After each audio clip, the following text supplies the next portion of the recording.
kita langsung saja teman-teman menuju kepada seseorang yang 2 bulan kemarin sempat tertahan di Selat Hormuz. Beliau adalah Habib Hussein Jafar Al-Hadar. Alhamdulillah malam hari ini akhirnya beliau bisa membersamai kita kembali. Habib, fadhil David, monggo. Iya, assalamualaikum warahmatullahi wabarakatuh. Ya, terima kasih teman-teman semua akhirnya pulang lagi ke KC, melingkar lagi di KC, selalu menikmati melingkar di KC, dan saya rasa sesuatu yang surprise adalah akhirnya saya jadi Habib default di KC ya, datangnya di Hadroin loh. Revolusi itu dimulai dari KC mulai berdiri menyambut Habib.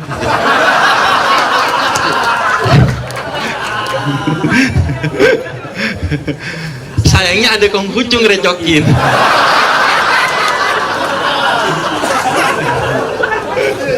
Tapi alhamdulillah nanti juga mungkin kalau tadi pertanyaan Mas Fahmi soal Bang Kristan, apakah di jamaahnya ada juga tradisi atau ajaran pengorbanan? Kayaknya pertanyaan yang lebih dasar dulu, Bang Kristan, jamaahnya ada nggak?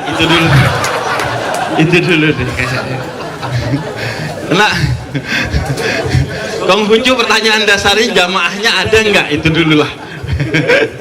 Nah, ada satu core memory saya tentang kurban, itu adalah apa yang disampaikan Cak Nun sebenarnya, tapi nanti saya akan sampai ke sana. Ada 2 hal tentang bagaimana, yang pertama imajinasi Cak Nun tentang kurban yang memukau, kemudian yang kedua adalah bagaimana tadabbur Cak Nun tentang satu ayat yang juga terkait dengan peristiwa yang terjadi kepada Nabi Ibrahim dan Nabi Ismail alaihissalam. Nah, tapi pertama-tama saya akan selalu mencoba setia kepada teman-teman Rebuan yang sudah setiap minggu berdiskusi, menggodok tema hingga keluar tema langgam koroba ini. Jadi saya mencoba mengapresiasi dan bersetia dengan apa yang dilakukan oleh teman-teman di Rebuan. Jadi langgam itu kan sebenarnya adalah cara baca ya, simpelnya kan seperti itu. Bagaimana cara kita membaca sesuatu, seringkali kemudian direduksi menjadi membaca huruf, membaca kata, membaca kalimat, dan membaca tulisan, entah itu buku, jurnal, dan lain sebagainya. Dan ini menjadi sentral dalam Islam karena ayat pertama dalam Al-Quran itu kan ajakan untuk membaca, yaitu Iqra.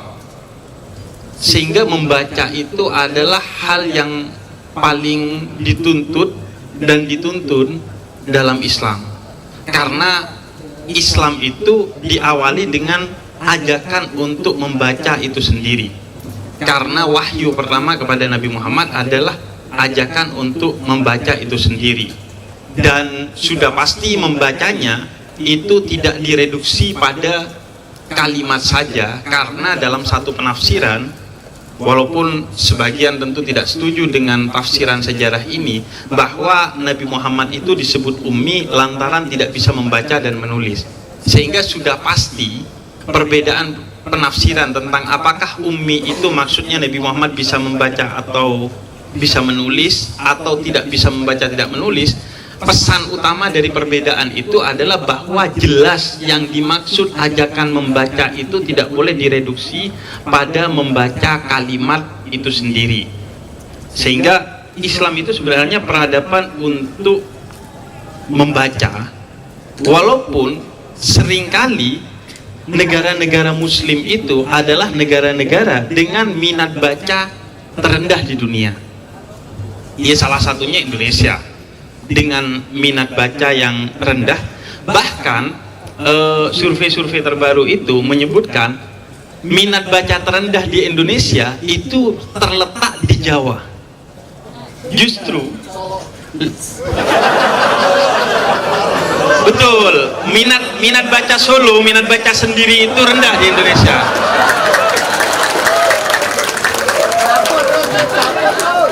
Nah, itu Habib industri itu. Tahu cara nyapuin itu.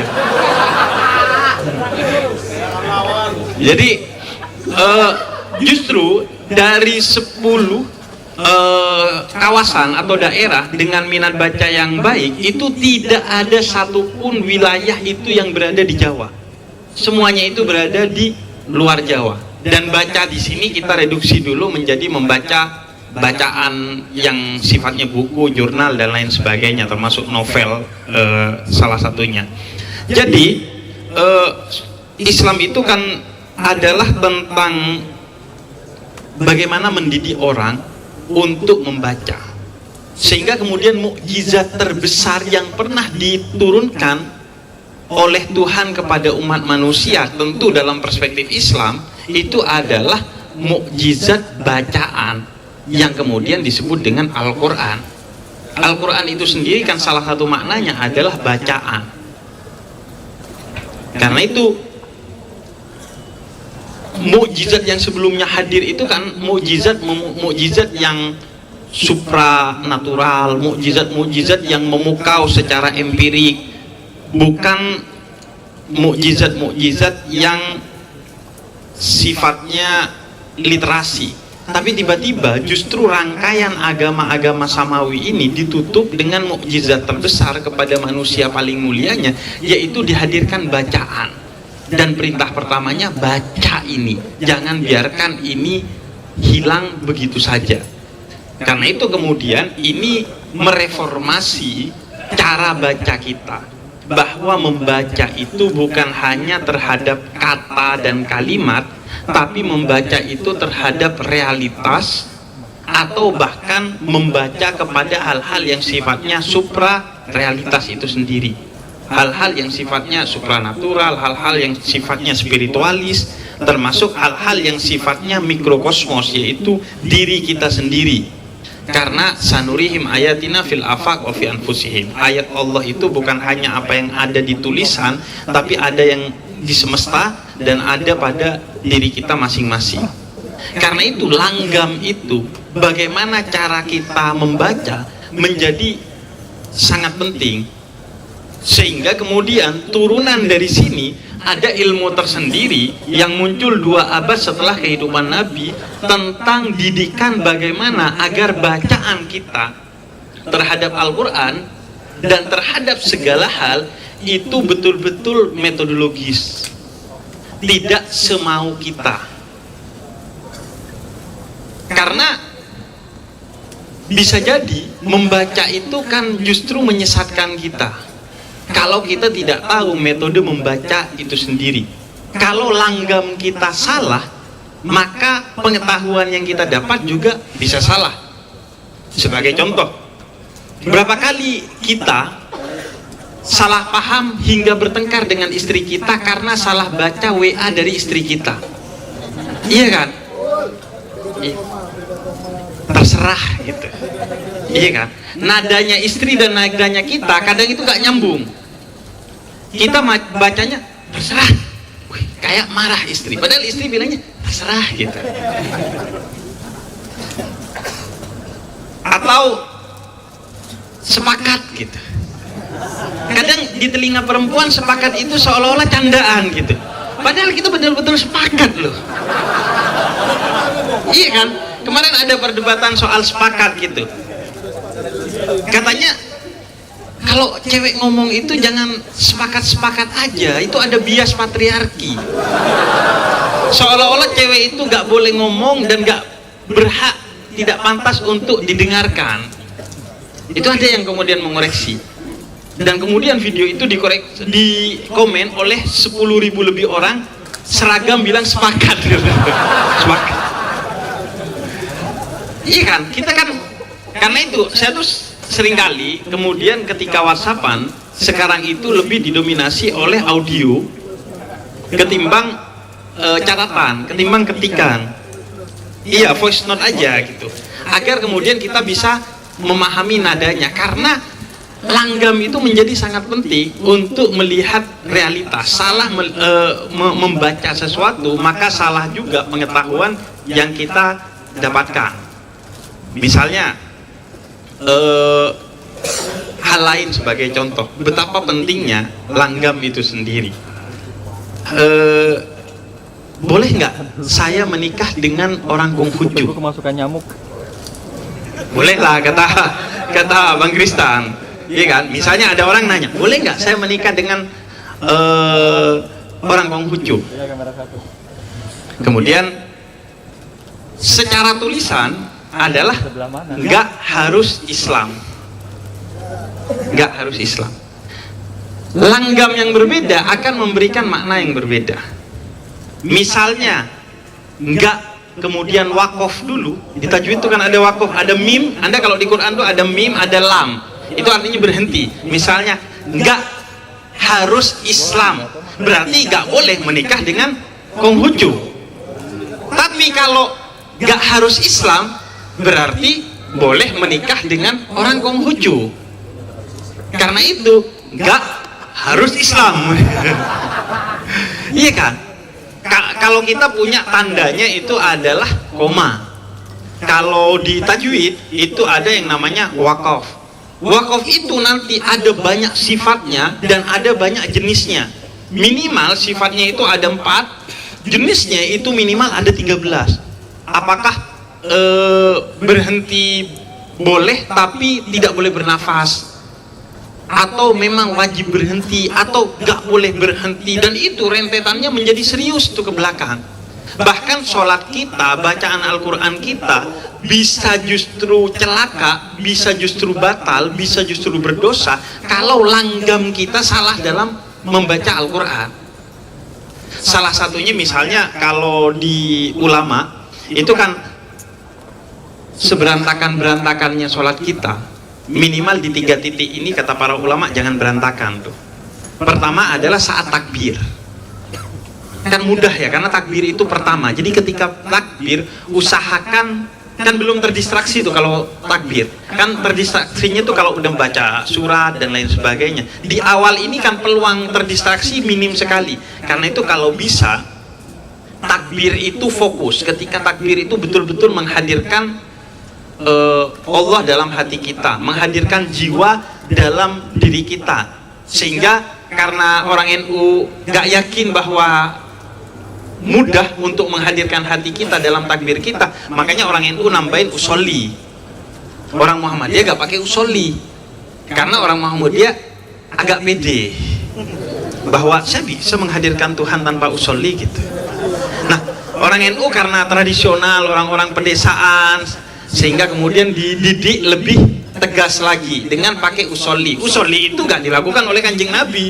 Usolli itu tidak boleh menjadi bagian dari sholat. Tapi kok pakai usolli? Ya main HP sebelum sholat aja boleh, apalagi cuma pakai usolli. Jadi usolli itu didikan Islam NU untuk masyarakat agar ketika takbir betul-betul usolli. Iya, saya mau sholat di hadapan Tuhan. Jadi pertama takbir, kalau bisa jangan sampai lepas tuh. Kemudian yang kedua, yang kedua itu adalah nanti di sujud. Kalau bisa sujud itu serius, jangan sampai terdistraksi oleh yang lainnya lah. Anda kan susah untuk menjaga sholat agar tidak terdistraksi oleh Veronica ya. Iya kan, selalu terngiang-ngiang kan. Veronikaku, iya kan, selalu tuh. Nah, dan karena itu di sujud kalau bisa jaga. Karena kenapa? Sujud itu adalah jarak terdekat seorang hamba kepada Tuhannya. Nah, yang ketiga itu adalah ketika membaca Al-Fatihah di kalimat iyyaka na'budu wa iyyaka nasta'in. Kalau bisa di sini hadirkan hati, hadirkan pikiran, hadirkan kehusyuan secara total, dan jangan sampai salah cara membacanya, langgamnya. Karena kalau kita bacanya iya kana budu, gak pakai tasdid, maka itu menjadi batal sholatnya. Karena itu tasdid di iyaka itu sebagai simbol secara spiritual untuk ditadabburi bahwa iya benar-benar bahwa hanya kepada kamu saya beribadah. Saya tidak akan beribadah kepada selain kamu. Karena itu simbol tauhid kita, simbol penghambaan total kita kepada Tuhan, bahwa saya hanya kepada kamu menyembah. Saya hanya kepada kamu berharap. Saya tidak berharap kesehatan kepada dokter. Saya tidak berharap kebaikan atau pencerahan kepada Habib. Saya tidak berharap apapun kepada selain kamu, karena selain kamu hanyalah perantara menuju kamu. Nah, itu soal langgam, cara pengucapannya. Ketika kita salah, apalagi nanti salah berhentinya, bisa salah juga maknanya. Karena itu sholat menjadi batal kalau cara berhenti di langgamnya itu salah. Maka kemudian sholatnya bisa batal kalau kena kepada bacaan-bacaan yang kaitannya dengan rukun dalam sholat itu sendiri. Bahkan sholat itu kalau tidak ada berhentinya sama sekali bisa batal juga, yaitu tumaknina, berhenti di antara satu rukun dengan rukun lainnya. Karena itu lagi-lagi bacaan itu tidak hanya terhadap teks, tapi bacaan itu terhadap konteks. Konteks yang sifatnya realitas atau konteks yang sifatnya supra realitas. Kapan berhenti, kapan lanjut. Karena itu Cak Nun selalu menegaskan, ilmu dasar bagi jamaah ma'iyah itu harus tahu kapan ngerem, kapan ngegas, seberapa ngerem, seberapa ngegas. Itu menjadi sangat penting, dan itu semua berada dalam konteks langgam. Kita harus mengetahui, dan itu berada pada apa yang tadi Mas Fahmi sampaikan, yaitu tandanya. Nah, karena itu pembacaan terhadap tanda itu menjadi sangat penting. Karena pentingnya pembacaan terhadap tanda itu, maka saya ingin masuk ke apa yang tadi saya janjikan tentang imajinasi Cak Nun terhadap apa yang dilakukan oleh Nabi Ibrahim dan Nabi Ismail. Bayangkan kalau seandainya Nabi Ibrahim dan Nabi Ismail itu hadir di zaman ini. Tiba-tiba ada orang ke tengah-tengah tim, ini kata Cak Nun, tiba-tiba, mau ngapain mas? Mau nyembelih anak saya? Apakah Kak Seto tidak akan berlari ke sini tuh? Iya enggak? Tiba-tiba di tengah-tengah Anda ada orang mau nyembelih anaknya. Apa yang akan Anda lakukan? Itu kan video. Anda live TikTok. Iya, ada orang kecelakaan mau nyembelih anaknya, Anda, wih, viral ini pasti. Jadi itu kan keberhasilan membaca tanda yang sangat sensitif. Nabi Ibrahim betul-betul bergumul dengan tanda itu. Dan pada akhirnya hidup itu kan tentang bagaimana kita mencari tanda. Tanda untuk berangkat, tanda untuk kembali, kapan harus cukup nyari uangnya, kapan harus cukup beribadahnya bahkan. Karena beribadah yang berlebihan aja tidak boleh. Sehingga harus tahu kapan harus berhenti, kapan harus pulang ke rumah menjenguk kedua orang tua, kapan harus kembali ke ibu kota atau ke kota untuk mencari pekerjaan dan lain sebagainya. Hidup itu kan soal tanda itu sendiri. Ketika sakit, apakah ini tanda suruh tobat atau tanda naik derajat? Kan kita juga harus cakap tuh mencari tanda. Jangan Anda, wih, saya kemarin sakit seminggu. Oh kenapa? Ya saya diuji sama Allah mau naik kelas. Diuji kapan? Sholat enggak merasa diuji.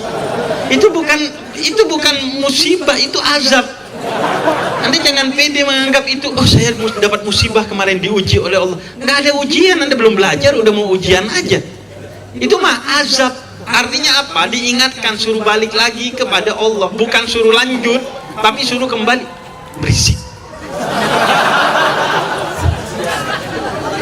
Iya, ujian. Itulah indahnya ma'iyah ya. Habib bisa ditegur oleh jamaahnya loh. Iya kan? Kan di sini semua murid, semua guru ya. Kita saling belajar di sini. Walaupun agak kurang ajar ya. Pokoknya nanti itu. Iya, jadi kan itu kecakapan mencari tanda itu sendiri. Itulah yang paling penting. Nah, bagi saya langgam, koroba, langgam itu adalah kecakapan kita membaca sesuatu agar kita tidak salah dalam membaca sesuatu itu sendiri. Itulah yang diwariskan oleh para ulama melalui ilmu yang disebut dengan tajwid.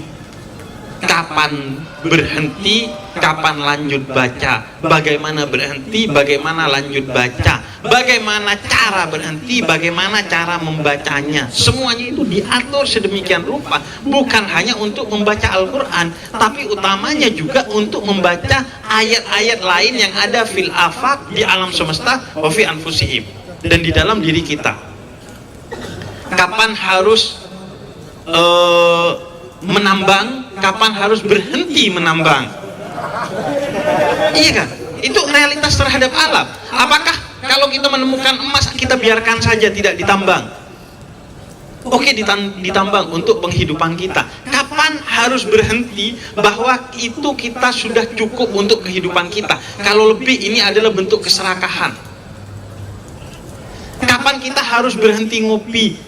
Kapan kita harus berhenti tidur? Kapan kita harus berhenti tidak tidur? Itu kan semua pembacaan yang butuh langgam. Yang salah langgamnya, berantakan hidup kita, kecelakaan yang terjadi. Kitanya sih membaca, tapi karena cara membacanya, langgamnya salah, sehingga kemudian yang terjadi adalah kecelakaan itu sendiri. Nah, kalau tentang kurban itu sendiri, ini mungkin yang salah satu paling menarik bagi saya. Dan mohon maaf, tadi ada yang kelewatan juga tentang tanda tadi ya. Nabi Ibrahim itu kan cakap melihat tanda, sehingga kemudian meyakini bahwa ini dari mimpinya dari Allah dan lain sebagainya. Sehingga Anda kalau memiliki kecakapan untuk melihat tanda-tanda seperti itu, Anda itu melihat Habib gak perlu tes DNA dulu, gak perlu, karena Anda sudah memiliki kecakapan untuk membaca. Orang kalau akhlaknya begini seharusnya Habib ini. Kalau begini Habib sih, tapi kok gini gitu. Artinya itu sekarang kita itu direduksi pembacaan kita terhadap segala sesuatu. Sekarang kan mimpi kemudian menjadi tidak dianggap sebagai sumber pengetahuan. Padahal seharusnya kan pengetahuan itu bersumber dari mana saja, gak ada masalah, karena itu dalam filsafat sains disebutnya context of discovery. Dapatnya dari mana terserah.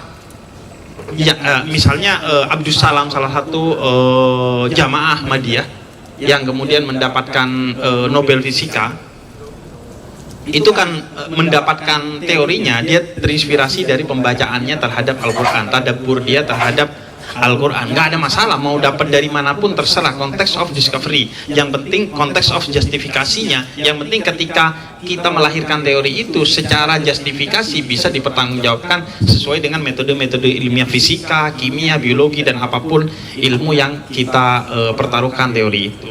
Nah, kemudian kurban itu sendiri melahirkan kepada kita satu realitas bahwa selama ini kita itu menyebut korban dalam perspektif objek dan kesedihan. Jadi korban itu selalu perspektifnya adalah objek dan konteksnya adalah duka. Maka kurban mencoba menarik lagi bandul itu dari ketersesatan pembacaan kita terhadap bandul itu sendiri, bahwa kurban itu bukan tentang objek, tapi seharusnya korban itu tentang subjek. Karena itu ia adalah suka yang harus dirayakan bukan disedihkan. Artinya apa? Artinya tidak ada lagi orang yang kemudian menjadi korban, tapi semua adalah orang yang berkorban. Misalnya, saya kasih contoh, mereka yang wafat di kecelakaan stasiun Bekasi Timur kemarin, para wanita-wanita tangguh yang berada di gerbong yang kita menyebutnya gerbong wanita, padahal Tuhan menyebutnya itu adalah gerbong surga.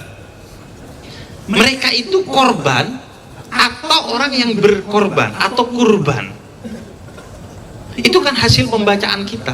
Kalau mereka berangkat dengan naluri saya bekerja untuk menghidupi diri saya dan keluarga saya agar tidak mengemis, maka perjalanan itu adalah perjalanan jihad seperti perjalanan Nabi ke medan perang. Karena kata Nabi, siapa yang bekerja agar dirinya dan keluarganya tidak mengemis, maka itu jihad fisabilillah. Selama ini kita mentok bilangnya kerja itu ibadah. Enggak, kerja itu jihad fisabilillah, kata Nabi Muhammad. Sehingga kalau mati, ya mati fisabilillah, disebutnya syahid. Jadi Anda kalau kerja lembur mati di atas laptop Anda tuh, iya, Anda mati syahid tuh, asalkan niatnya kerja tuh. Asalkan niatnya kerja untuk ibadah gitu. Gak lucu tapi menari Anda telah syahid di atas laptop gitu. Iya, emangnya Anda pikir syahid itu hanya di medan perang? Enggak. Syahid itu ada syahid yang sifatnya tarbawi atau jihadnya jihad tarbawi, jihad di bidang pendidikan, seorang guru, seorang kiai, seorang ustadz dan lain sebagainya. Ada jihad iktisadi, yaitu ekonom-ekonom yang memikirkan tentang ekonomi Indonesia, ekonomi bangsa, ekonomi dunia dan lain sebagainya. Mereka jihad iktisadi, jihad ekonomi. Ada banyak jenis jihad. Salah satunya jihad ekonomi. Itu adalah seorang yang bekerja demi diri dan keluarganya, walaupun tidak demi keluarganya ya, walaupun demi dirinya sendiri. Jangan Anda merasa, oh saya gak berjihad karena saya hanya ngasih makan diri saya sendiri, saya gak peduli dengan orang tua saya. Enggak, walaupun Anda tidak memberi makan keluarga Anda karena kebutuhan Anda secukupnya hanya dari apa yang Anda dapatkan dari gaji itu bukan bentuk ketidakpedulian, dan itu tetap bernilai jihad di jalan Allah itu sendiri. Nah, kurban itu mengajak kita untuk berpikir bahwa agar Anda tidak menjadi korban, maka jalankan semua hal dalam perspektif kurban. Jangan mau jadi objek, menjadilah subjek. Misalnya ada orang yang bilang, gak enak hidup saya karena selalu dimanfaatkan oleh orang. Saya pinjam duit ke Mas Fahmi misalnya. Mas Fahmi memiliki pilihan ontologis dengan perspektif yang epistemologis. Apakah dia mau jadi korban atau kurban? Tergantung. Dia merasa dimanfaatkan atau merasa bermanfaat. Kalau dia merasa dimanfaatkan berarti dia bodoh. Tapi kalau dia merasa bermanfaat berarti dia mulia, karena kata Nabi Muhammad, khairun nas anfa'uhum linnas, sebaik-baiknya manusia adalah yang paling bermanfaat kepada manusia lain. Sehingga kalau saya punya teman datangnya pas butuh aja, ya berarti kamu hebat. Nama kamu yang muncul saat dia butuh, berarti di kepala dia Allah, Nabi Muhammad, kamu loh. Iya kan? Iya kan, berarti Anda hebat. Iya, dia pikir, wah saya butuh duit saya nih, saya cari kemana ya? Minta ke Allah sudah dengan doa, minta ke Nabi Muhammad sudah dengan sholawat. Tapi biar dapat dari mana ya? Oh, Mas Fahmi. Ya berarti kan Allah, Nabi Muhammad, Mas Fahmi itu. Iya kan? Dan itu tergantung pada kondisi spiritualitas Anda. Kita menyebutnya niat. Tergantung niat Anda minjeminnya sebagai objek atau sebagai subjek. Ini kalau ditarik, kemudian secara ontologis akan memperbaiki banyak hal dalam hidup kita. Salah satunya yang sering datang pertanyaan kepada saya, khususnya dari Gen Z, karena Gen Z itu saya rasa Z-nya apa ya? Apa zong, apa-apa. Kenapa saya harus hidup? Kenapa saya harus hidup? Berarti perspektifnya itu keadaan itu muncul dari epistemologi bahwa hidup dia itu adalah sebagai korban, bukan pengorbanan, bukan kurban. Tapi kalau orang merasa hidupnya itu pengorbanan atau kurban, pertanyaannya bukan kenapa saya harus hidup, tapi apa yang dikehendaki oleh Tuhan sehingga saya dihidupkan di muka bumi ini. Peran apa yang harus saya mainkan, sekecil apapun peran itu. Karena mur di kapal Titanic itu berfungsi loh. Kalau gak ada mur itu, kapal Titanic ya gak jadi Titanic gitu. Iya kan? Ibarat kata duit 1 miliar, kalau kurang 10.000 ya gak jadi 1 miliar. Anda penting sekecil apapun peran yang Anda mainkan dan perankan dalam kehidupan ini kan. Karena itu Allah itu kan bilang bahwa tidak ada yang sia-sia. Semua yang ada di muka bumi ini, kita semua ini, itu tidak ada yang sia-sia. Tapi kan kita menganggap, ngapain sih Tuhan nyiptain kita? Itu kan pertanyaan seolah-olah diri kita sia-sia. Padahal Tuhan itu optimis loh dalam menciptakan kita. Tapi kita, karena itu Tuhan, wa nafakhtu fihi min ruhi, kata Tuhan setiap kita itu diciptakan dari ruh Tuhan. Betapa optimisnya Tuhan kepada kita. Tapi kita dengan nada pesimis bilang, ngapain sih Tuhan nyiptain kita? Ngapain sih ayah ibu saya melahirkan saya gitu? Itu kan pertanyaan yang pesimis, karena perspektifnya korban bukan kurban. Nah, kurban mengajak kita untuk yuk jangan merasa menjadi korban, tapi pengorbanan. Anda subjek bukan objek. Karena itu Sayyidina Ali bilang, Anda itu diciptakan tidak untuk menjadi budak siapapun, tapi menjadi hamba Tuhan yang Maha Esa. Jangan pernah mau diperbudak oleh siapapun, karena Anda diciptakan berdaulat, bukan untuk menjadi korban, tapi untuk berkurban. Subjek. Sehingga kalau Anda menjadi subjek, tidak ada lagi kesedihan. Karena itu kata Jalaluddin Rumi, ketika aku mati, tabuhlah genderang. Karena sang pecinta sedang bertemu dengan yang maha dicintainya. Kita kan akhirnya semuanya kesedihan kan. Ada orang mati sedih, ada orang sakit sedih, ada orang begini begitu sedih aja. Karena kenapa? Perspektifnya korban. Sakit dilihat, saya korban nih, ini korban itu.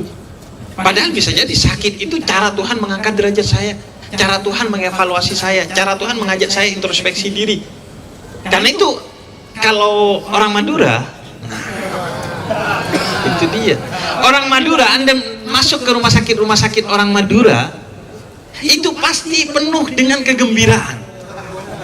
Orang Madura itu kalau sakit gembira-gembira aja. Lihat orang Madura itu kalau sakit, pasiennya di dalam kamar, di depan kamarnya orang Madura gelar tikar tuh. Bawa kopi, bawa makanan, dia bahagia-bahagia aja. Kalaupun mati, tetap aja cengengesan dia. Karena bagi dia, semua itu kurban, bukan korban. Sebenarnya korban itu seharusnya perspektifnya adalah langgam koroba tadi kan. Pendekatan diri kepada Tuhan, kurban seharusnya. Karena serapan maknanya kan dari sana. Tapi kan dipelesetkan makna korban. Korban itu menjadi objek, menjadi duka. Karena itu, refleksi yang ingin saya hadirkan hari ini, ayo kita kembalikan secara epistemologis bahwa korban itu bukan objek, bahwa korban itu bukan duka, tapi korban itu pilihan berdaulat seorang subjek untuk menghadirkan suka, sehingga apapun yang terjadi pada kita tidak pernah menyedihkan kita, karena kita tahu bahwa apapun yang datang kepada kita adalah takdir dari Tuhan yang Maha Kuasa setelah kita maksimal berusaha, dan itulah yang terbaik bagi kita, karena wallahu khairul hafidin wa huwa arhamur rahimin. Dia dengan penuh kekuasaannya menjaga kita sepenuh-penuhnya dengan penjagaan penuh cinta, melebihi cintamu pada ibumu, cinta ibumu padamu, bahkan cintamu kepada dirimu sendiri, sehingga gak ada lagi korban dalam pengertian objek itu sendiri.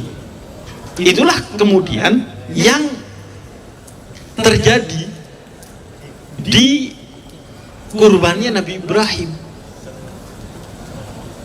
Nabi Ibrahim itu kan udah lama nunggu anak, itu banyak sekali. Kalau Anda gali cerita Nabi Ibrahim, itu ada banyak sekali pelajaran-pelajaran yang bisa kita ambil dari sana. Salah satunya, Nabi Ibrahim itu kan nunggu anak udah lama. Setelah pernikahannya dengan Sarah, kemudian Sarah bilang, kamu nikah lagi deh, siapa tahu kamu dapat anak. kemudian menikah lagi dengan Siti Hajar, dapat anak. Sehingga kemudian ada tradisi di kita, kalau belum punya anak, ngambil anak, jangan ngambil istri. Iya kan? Ngambil anak, katanya untuk memancing anak. Dan itu perspektifnya, epistemologinya Nabi Ibrahim. Ngambil anak untuk mancing. Untuk apa? Untuk menyiapkan diri punya anak, sehingga ketika siap Tuhan pasti kasih kita anak. Ini cosplay jadi orang tua tuh. Cosplay dulu jadi orang tua sampai Gusti Allah nganggep, wah asli bisa jadi orang tua ini, saya kasih anak. Banyak itu terjadi dan itu fakta.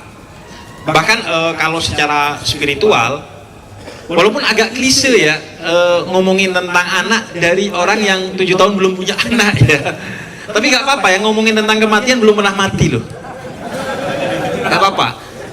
Jadi ada secara spiritual dalam tradisi tasawuf itu bahkan ada bicara dengan calon anak kita di alam ruh.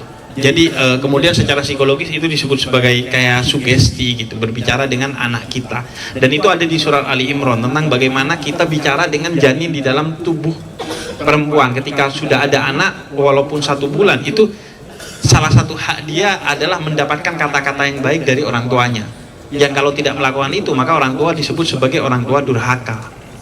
Haknya itu adalah diajak bicara, didoakan, diomongin hal-hal yang positif. Karena itu orang kalau hamil dalam tradisi kita itu gak boleh ngomong yang sembarangan, karena itu sugesti kepada si anak.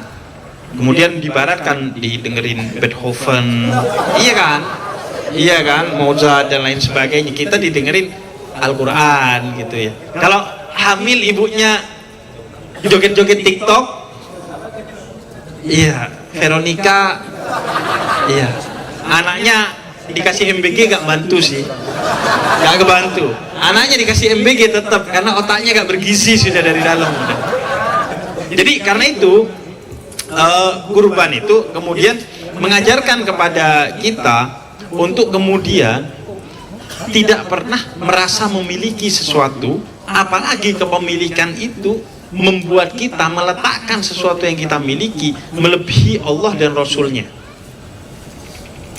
Karena itu banyak kan yang terjadi, orang pengen punya anak lama, nggak punya anak, pas sudah dia berserah malah dikasih anak.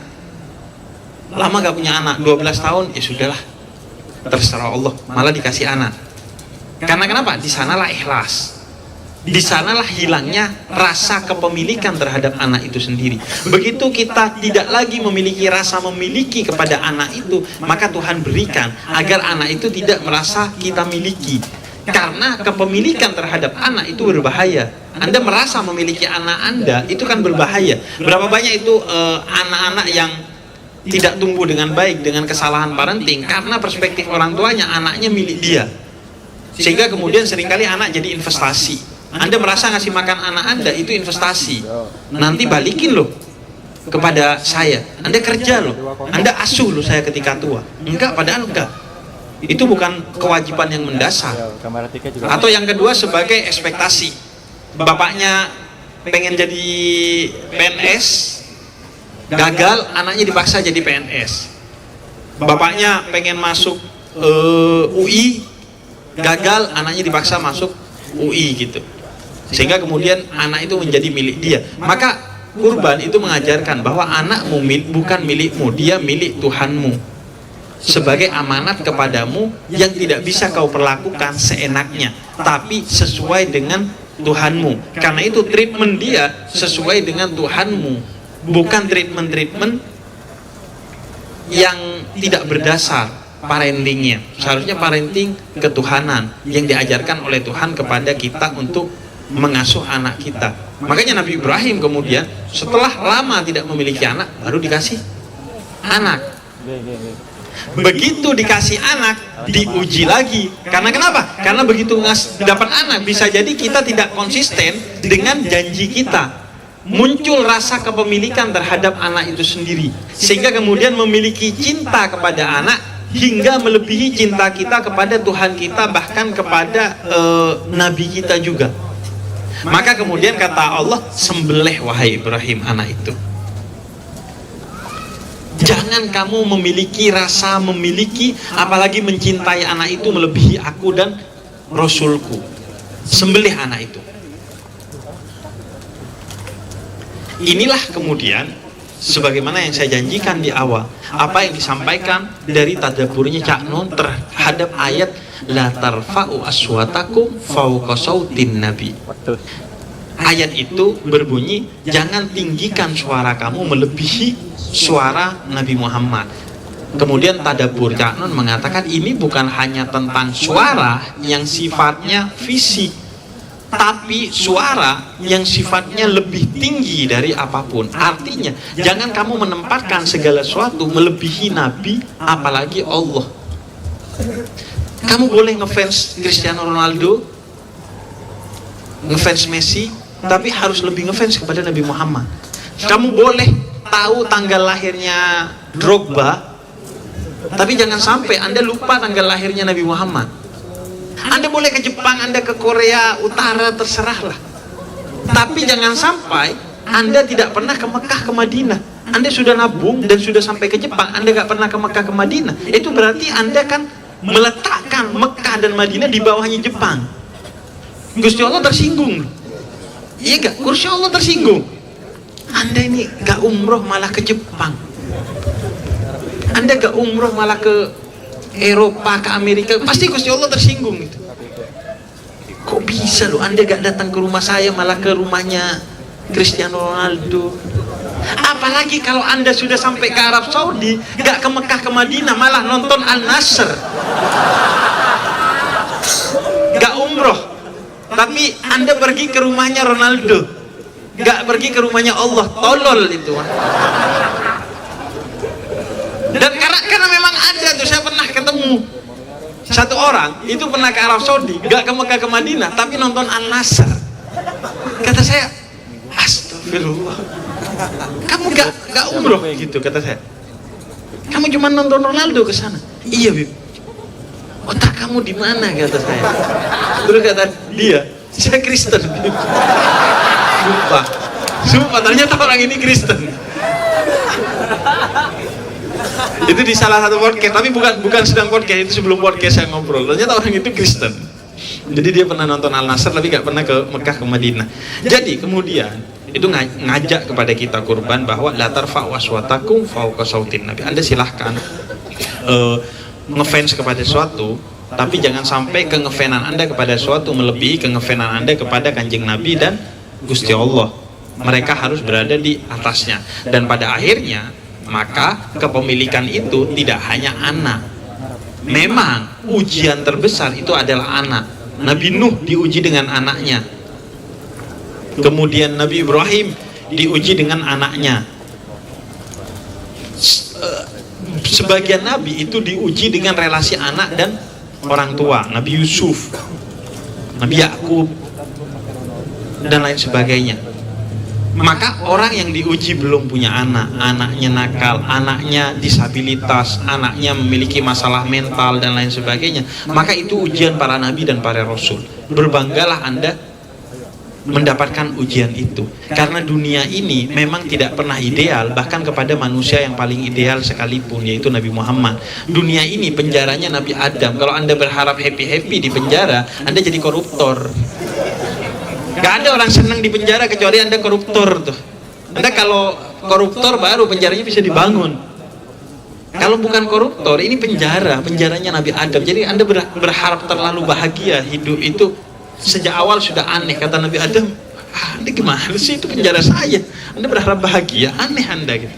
Karena itu, padahal Anda semua cucunya loh, cucunya Nabi Adam kan.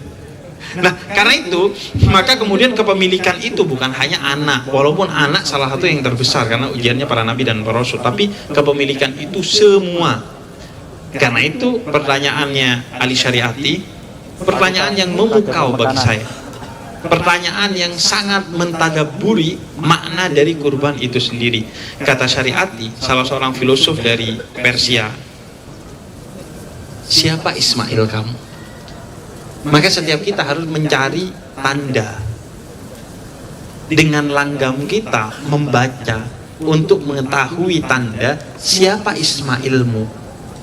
Ibrahim bertemu dengan Ismail, yaitu anaknya.